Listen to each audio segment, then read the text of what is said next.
سلام، امیدوارم حالتون مثل همیشه عالی باشه. با یه ولاگ دیگه کنار شما عزیزان هستیم. امروز قرار شد واسه نهار برای بچه ها کوفته تبریزی درست کنم. بعضی از دوستامون گفته بودن که کوفته تبریزی رو ویدیوشو بذاریم واسه شب یلدا. منم به اون خاطر گفتم هم درخواسته شما عزیزان رو انجام بدم، هم واسه بچه ها یه نهار خوشمزه کوفته تبریزی درست کنم. بریم کنار شما عزیزان این ولاگم با هم باشیم. خب مواد اصلی کوفته تبریزی لپه هست، گوشت چرخ کرده، من یه دونه نصفه سینه مرغم بهش میزنم، یه نصف سینه مرغ، بعد گوشت چرخ کرده مخلوط هست، هم گوسفندی هم گوساله، بعد 2 عدد پیاز، 1 عدد تخم مرغ و سبزیشم تره و مزره هستش. مرزه به زبان آذری ما مرزه میگیم، ولی فارسی چی زهرا؟ مرزه هستش. بعد فلفل سیاه، نمک، زردچوبه، یه دونم عصاره گوشت.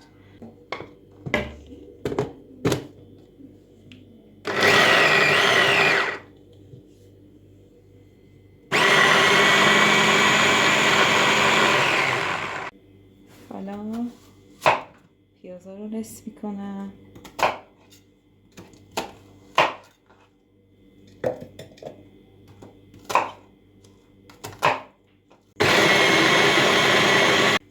خب اینم از پیازامون. خب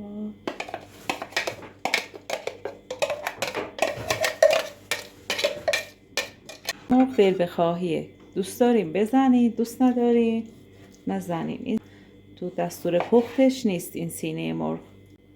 خب اینم از سینه مرغ.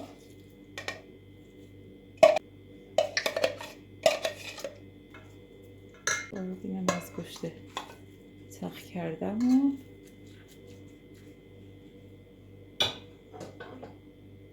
میتونین این سبزی رو هم خیس کنین بزنین یا از سبزی تازه استفاده کنین. سبزی من کاملا قبل اینکه خشک بشه شستم، بعد تمیز کردم، خشکش کردم. الانم میتونم اینجوری بزنم، نه اگه نشستین حتما خیسش کنین بعد بریزین تو مواداتون. خب اینم از اینا. یه دونم تخم مرغ. بعد باید نیم ساعت تو یخچال بمونه تا خودشو کاملا بگیره.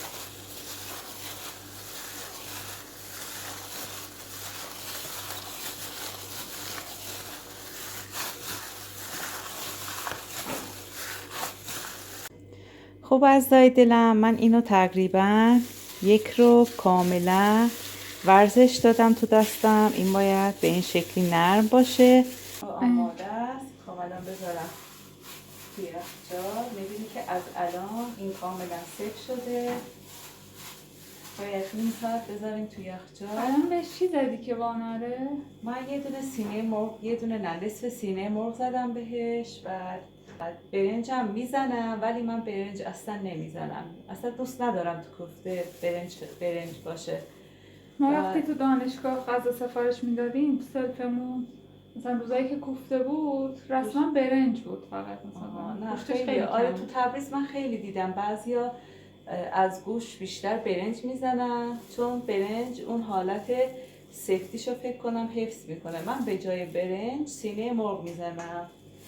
بذار منم بیام یه سلامی بکنم. بیا عزیزم بیا. سلام خدمت همراهای مامان، امیدوارم که خیلی خوب باشین. من امروز زیاد حال نداشتم، نمیخواستم بیام جلو دوربین، ولی دیگه شما انقدر لطف دارین، انقدر کامنت میذارین و بازخوردهای خوبی میگیرین، گفتم که بیام یه سلامی عرض کنم خدمتتون. بعد ولاگ رو ادامه بدیم انشالله. قربونتون. خب فعلا اینو بذاریم یخچال نیم ساعت بمونه. داری خونه رو تمیز میکنی، چشمون روشن. به خدا دست به سیاستی نمیزنه که.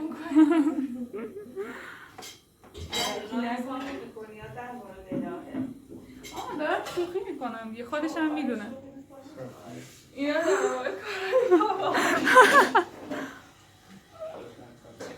بابا ببین کارش خوب انجام میده. اینا در واقع کارهای باباست. از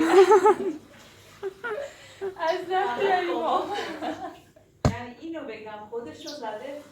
از وقتی با اومدیم داره استراحت میکنه، انرژی جمع میکنه که ما رفتیم. خسته نباشی.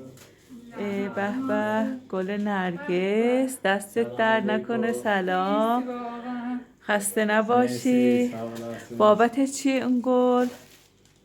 همینجوری زهرا زیاد دوست داره گل نرگس، دستت در نکنه. ترکیه زیاد نیست. آره هر موقع میبینم یاد زهرا میفتم من واقعا. ببینم زهرا، به به چه بویی، به به خیلی خوبه. بمان دیدی. به به مرسی محمد، مرسی.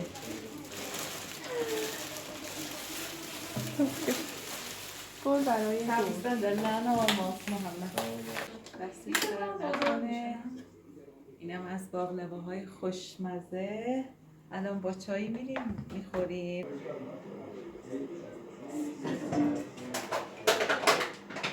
ماما رنگشو ببین، کم نیست رنگش. ببینم چرا یکم زهره کمه. خوبه ها ولی چون لیوانی میخوریم پر رنگ زرد. خب باش. سوما چایی بخوریم واسه نهار. کوفته گذاشتم.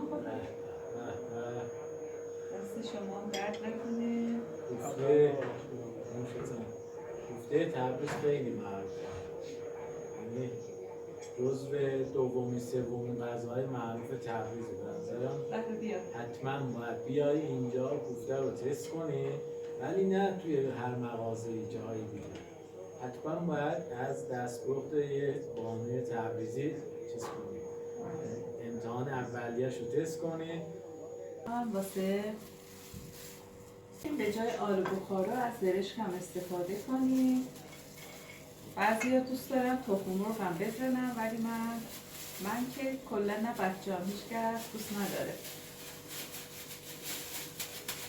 اون بشقاب چیه مامان؟ این زعفرانه، این هم واسه رنگش. با چیز نمیتونی بزنی؟ با اون نمیشه زهرا. چرا؟ این خیلی خوب میشه. این کلا خب یه دونش انجام بده ببینیم. یه دونه چی انجام منظور یه دونشو بزن تو زعفران. زدم دیگه. آخه رنگش تغییر نکرد که. چرا؟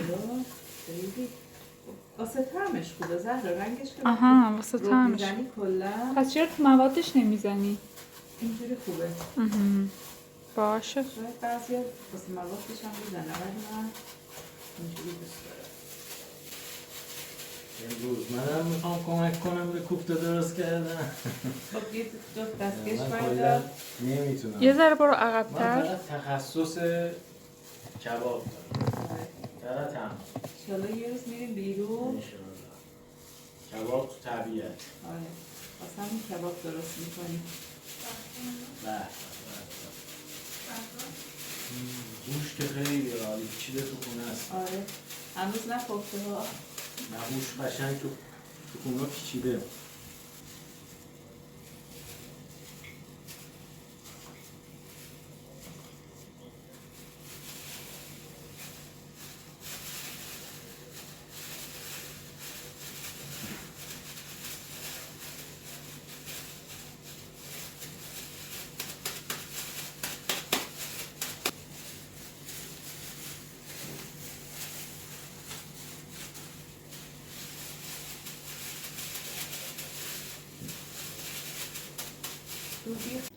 خب کوفته هامون تمام شد. 7 تا در اومد. بعد 5 تاشو میذارم امروز برای نهار. 2 تاشم میذارم فریزر تا احسان اومدنی. 2 تاشم سهم احسان. خب بریم که اینا رو اول سرخش کنیم. خب من یک کمی روغن ریختم. بعد یه دونم پیاز نگینی خورد میکنم واسه آب کوفته خوشمزه میشه اینطوری.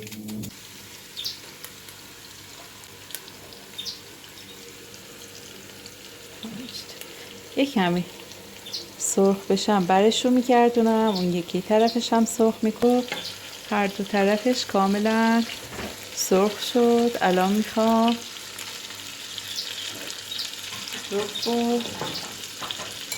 رو امانی میخوام بهش بزنم. سلیقه‌ای هست، ما دوست داریم، به اون خاطر من یه دونه لیمو امانی زدم بهش.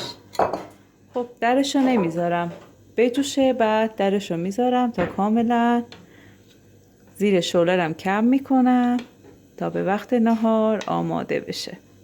حالا درشو میذارم، زیرشو کم میکنم تا کاملا بپزه. زهرا دستت در نکنه. خواهش میکنم. نمز اثرات بی احتیاطی من. دستشو زخمی کرد خانم.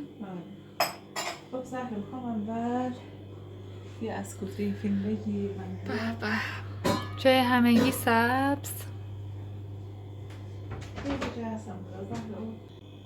خب بریم. به به، کوفته هامونو بکشیم. به به، واقعا خوشمزه و خوش رنگ شده. اون دوستی که گفته بود واسه شب یلدا گفته تبریزی بذارین، انشالله که درست کنین، لذتشو ببرین. لذتشو ببرین. مثل این خوش رنگ و خوشمزه میشه حتما. یه مرغو بزنین، یه بارم با اون امتحان کنید ببینید چه جوری میشه. خب حالا زهرا فقط اینجا رو بگیر.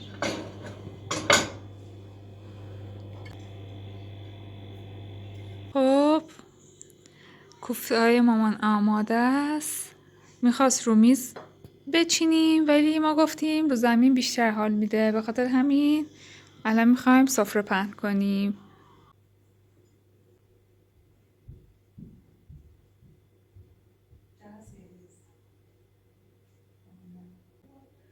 تازه دیزاد درسی یخته مامان درس زهرا.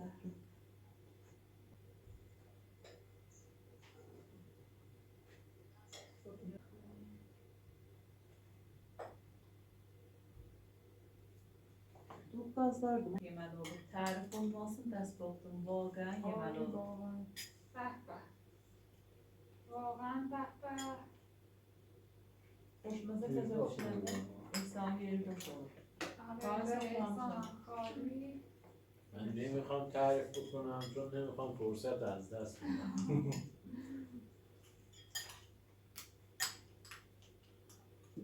خب دوستای عزیزم، مرسی که تو این ولاگم با ما بودید. مرسی از نگاه های زیباتون. خیلی خیلی ازتون تشکر میکنم بابت کامنت های عالی و پر انرژیتون. خیلی دوستتون داریم. مرسی از حمایتاتون. مرسی که تا اینجا همراه ما بودی. جای همگی خالی. خدا حتما با دوستاتون به اشتراک بذارید. فعلا خداحافظ. خداحافظ.